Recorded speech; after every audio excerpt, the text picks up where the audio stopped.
J'ai une question à te poser. Quand tu termines un livre dans un domaine précis et que tu estimes que la promesse n'est pas vraiment tenue car tu ne changes pas comme tu t'y attendais, est-ce la faute de l'auteur ou la tienne? En général, on va chercher à critiquer le contenu du livre sans jamais remettre en question notre technique de lecture, ou encore plus important, ce que nous faisons après avoir terminé le livre. La vérité dérangeante est que l'incapacité à intégrer les conseils suggérés dans les livres que nous lisons est toujours de notre faute. Et tout commence par la façon dont nous abordons la lecture en premier lieu. Dans cette vidéo, je vais te partager 7 stratégies simples pour te préparer à tirer le meilleur de chaque séance de lecture. Avant d'entrer dans les stratégies, je voudrais te présenter 2 types de lecture qui dépendent du temps dont tu disposes. Il y a la lecture superficielle et la lecture profonde.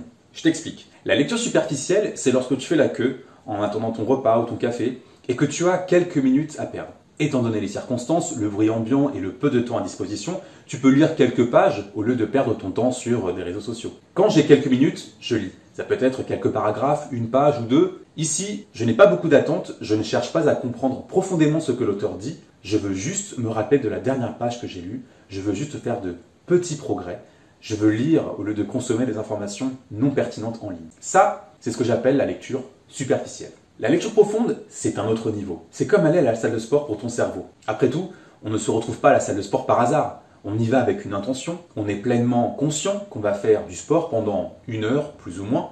Eh bien, la lecture profonde consiste à prévoir du temps pour lire. Personnellement, je consacre au moins 30 minutes par jour à la lecture pendant la semaine de travail. Et si j'ai une journée super chargée et que je n'ai pas eu l'occasion de lire comme je le fais habituellement, alors je m'engage à une toute petite habitude, lire au moins une phrase. En général, ça se transforme en 2, 5 ou plus, parfois même une page entière, mais je n'en fais pas trop. L'objectif est de préserver l'habitude de lire, d'être un lecteur. D'ailleurs, si tu veux savoir comment choisir correctement un livre en fonction de ce que tu veux apprendre et arrêter de te demander à chaque fois si tu dois continuer de lire ce livre, j'ai fait une vidéo pour t'aider à choisir le bon livre à lire selon tes besoins. À présent, voici les 7 stratégies que je te recommande de suivre avant de commencer à lire pour tirer le meilleur de tes séances de lecture.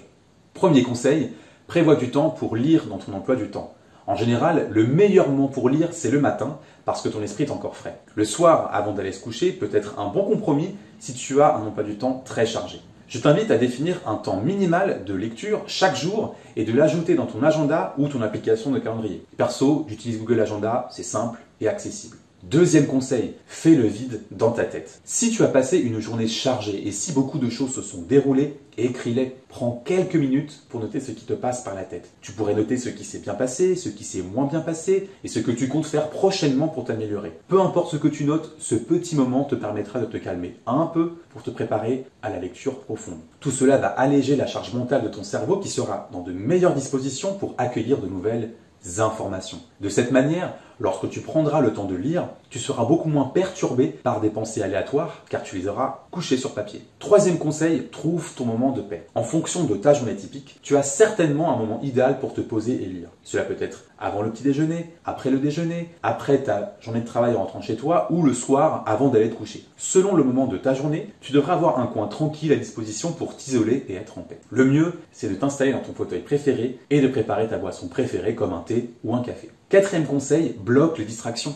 Les notifications n'ont pas besoin de te déranger quand tu lis. Si tu as encore des applications de réseaux sociaux, tu peux facilement bloquer toutes les distractions en activant le mode avion de ton téléphone. C'est simple, rapide et très efficace. Cinquième conseil, mets de la musique d'ambiance. J'ai même créé une playlist spécialement dédiée pour la concentration. Il n'y a que des morceaux instrumentaux. C'est adapté pour être joué en arrière-fond et couvrir les bruits ambiants. Et quand je lance un morceau dans cette playlist, je sais que c'est le moment idéal pour travailler ou lire en profondeur. Cela me détend et favorise un état de concentration optimal, le fameux flow. Tu peux d'ailleurs trouver cette playlist dans la description. Sixième conseil, fais un rappel actif. Avant de plonger profondément dans le livre, passe les premières minutes à te rappeler de ce que tu as lu précédemment, parce que tu as peut-être oublié ce que tu lisais dernièrement. Une question à te poser, qu'est-ce que j'ai retenu? Prévoir les premières minutes à te rappeler de ce que tu as lu, c'est comme faire quelques étirements avant d'aller courir. Et c'est aussi un très bon exercice pour entraîner ta mémoire.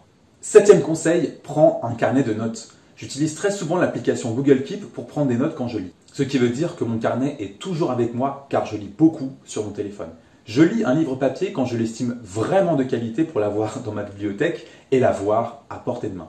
Et voilà, après avoir suivi ces stratégies avant de lire, tu devrais grandement améliorer ta concentration pour tirer le meilleur de chaque séance de lecture.